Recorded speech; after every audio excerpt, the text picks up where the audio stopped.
Le wokisme, ce mot étrange et parfois controversé, circule de plus en plus dans les conversations, sur les réseaux sociaux, dans les médias et même autour de la machine à café. Mais qu'est-ce que le wokisme exactement? D'où vient ce terme et pourquoi suscite-t-il tant de débats? Prenons le temps de le décortiquer de manière simple, pédagogique et avec une pointe d'humour à la manière de Stickman. Un Stickman minimaliste, curieux et parfois un peu perplexe face aux complexités du monde moderne. Tout commence avec l'origine du mot « woke ». Ce terme vient de l'anglais, où il signifie littéralement « éveillé ».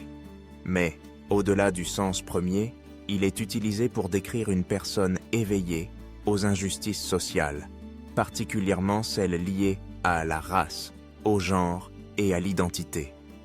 Être woke, c'est être conscient, attentif et réactif face aux discriminations et aux inégalités. Le mot est apparu dans le contexte des mouvements pour les droits civiques aux États-Unis, bien avant d'être récupéré et transformé en wokisme dans le débat public français. Imaginez Stickman, tranquillement installé sur son banc, en train de lire le journal. Soudain, il tombe sur le mot « wokisme ». Sa tête se penche, ses sourcils se froncent, enfin, si les Stickmen avaient des sourcils, et il se demande « Est-ce que c'est une nouvelle danse à la mode? Un plat asiatique revisité ?» Non, rien de tout cela. Le wokisme n'est ni un mouvement de danse ni une recette de cuisine, c'est une manière de penser, une sensibilité sociale, parfois accusée d'être une idéologie. Le wokisme, dans son sens le plus large, désigne la volonté de lutter contre toutes les formes d'oppression.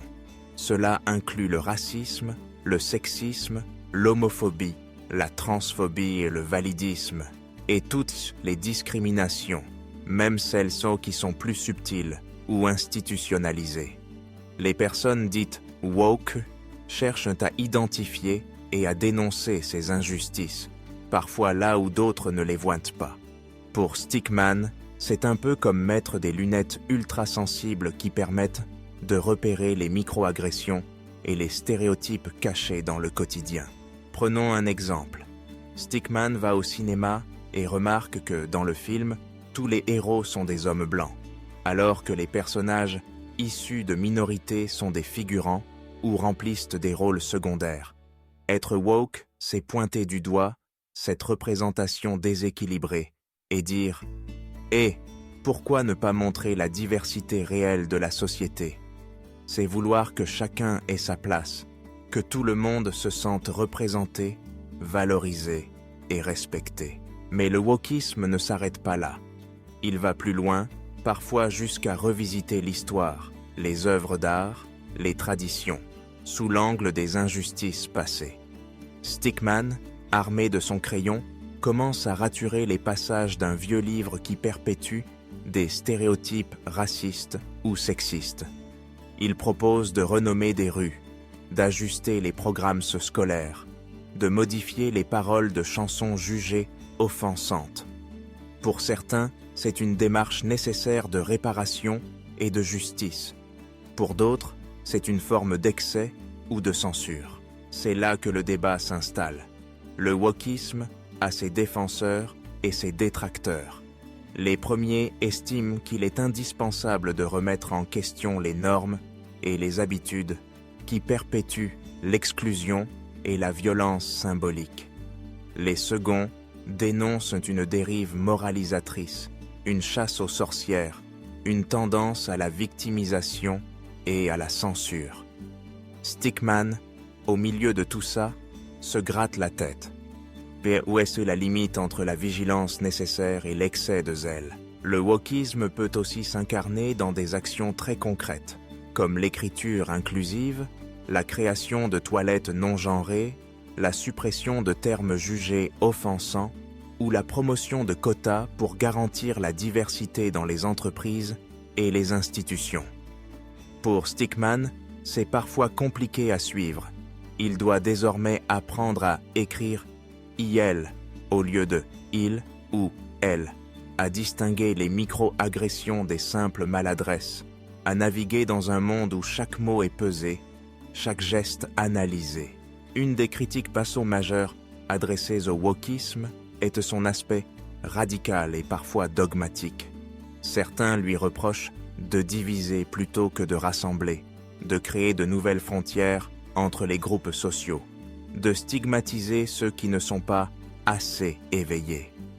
D'autres dénoncent la cancel culture, c'est-à-dire la tendance à ostraciser, à boycotter ou à annuler des personnes ou des œuvres jugées problématiques. Stickman se retrouve alors face à un dilemme. Comment être inclusif sans devenir exclusif? Comment défendre la justice sans tomber dans l'intolérance? Pour comprendre le wokisme, il faut aussi s'intéresser à son contexte. La montée des réseaux sociaux, la visibilité accrue des minorités, l'explosion des débats sur l'identité, le genre, la race. Le wokisme est le produit d'une époque où l'information circule vite, où chacun peut prendre la parole, dénoncer, mobiliser. C'est une époque où Stickman peut, d'un simple clic, lancer une pétition, interpeller une entreprise, questionner les choix d'un réalisateur de cinéma. Mais cette instantanéité a aussi ses revers. La complexité des sujets est parfois simplifiée à l'extrême. Les polémiques se multiplient, les positions se radicalisent. Les défenseurs du wokisme rappellent qu'il a permis de mettre en lumière des problèmes longtemps ignorés. Les violences policières, le harcèlement sexuel, les discriminations systémiques, les inégalités de représentation dans les médias, autant de sujets qui, grâce à la vigilance woke, ont été discutés, débattus, parfois corrigés. Stickman, qui jusque-là ne voyait pas le problème, commence à comprendre que le monde n'est pas toujours aussi simple qu'il le pensait. Mais il faut aussi reconnaître que le wokisme peut devenir une source de tension, d'incompréhension, de rejet. Certains se sentent attaqués, incompris, sommés de se justifier pour des paroles ou des actes qui, dans un autre contexte, n'auraient pas paru problématiques.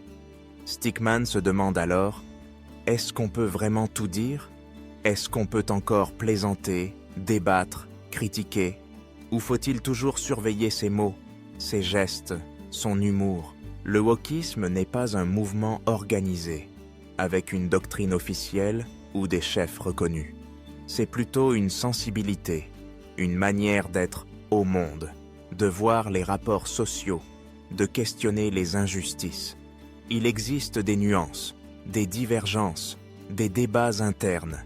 Certains sont ultra woke, d'autres se disent simplement attentifs.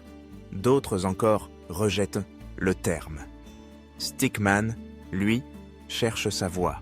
Il veut être juste, mais il ne veut pas devenir rigide ou moralisateur. Un autre aspect du wokisme est son rapport à la mémoire et à l'histoire.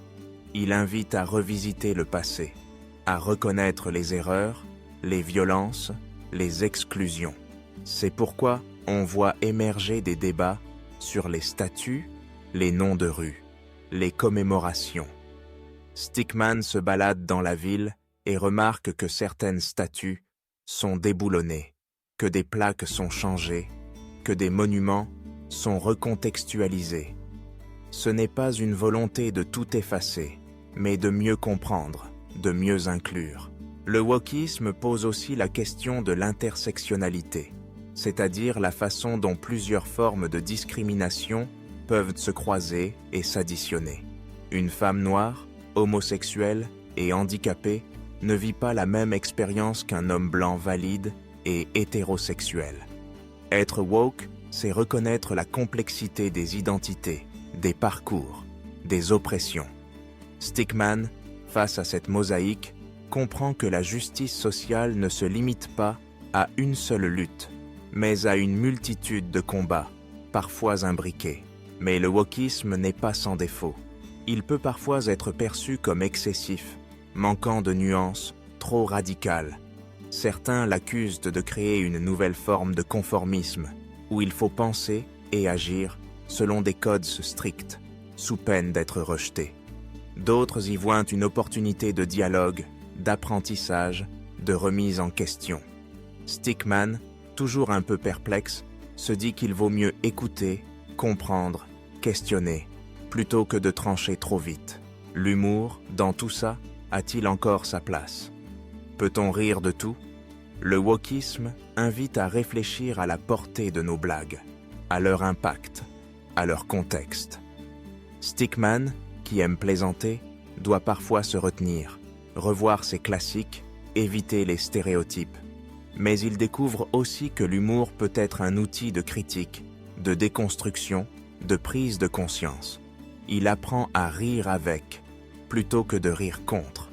Au final, le wokisme est un miroir de la société.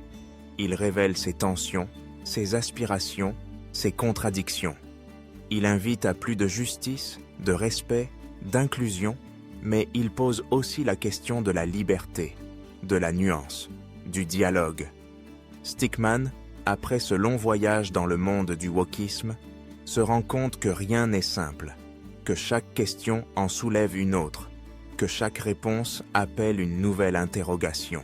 Être woke, ce n'est pas être parfait, c'est être en chemin, en réflexion, en mouvement. C'est accepter de remettre en question ses certitudes, de reconnaître ses erreurs, d'écouter les autres. Stickman, désormais un peu plus éveillé, se dit qu'il vaut mieux avancer avec curiosité et bienveillance, plutôt qu'avec jugement ou rigidité. Le wokisme, au fond, n'est ni le mal absolu, ni la solution miracle. C'est une invitation à réfléchir, à débattre, à agir pour une société plus juste, plus inclusive, plus consciente. Stickman, fidèle à son style minimaliste, poursuit son chemin en esquissant un sourire. Après tout, le monde est fait pour être exploré, questionné, compris, et parfois un peu secoué. Ainsi, le wokisme, loin d'être une mode passagère ou une idéologie monolithique, est avant tout un mouvement d'attention et de remise en question. Il nous invite à regarder le monde avec des yeux neufs, à repérer ce qui fait mal, ce qui exclut, ce qui divise.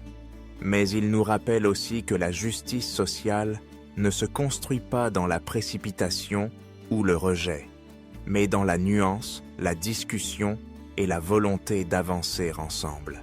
Stickman, avec sa simplicité et son humour, nous montre qu'il est possible d'aborder ces sujets complexes sans sombrer dans la morosité ou le dogmatisme.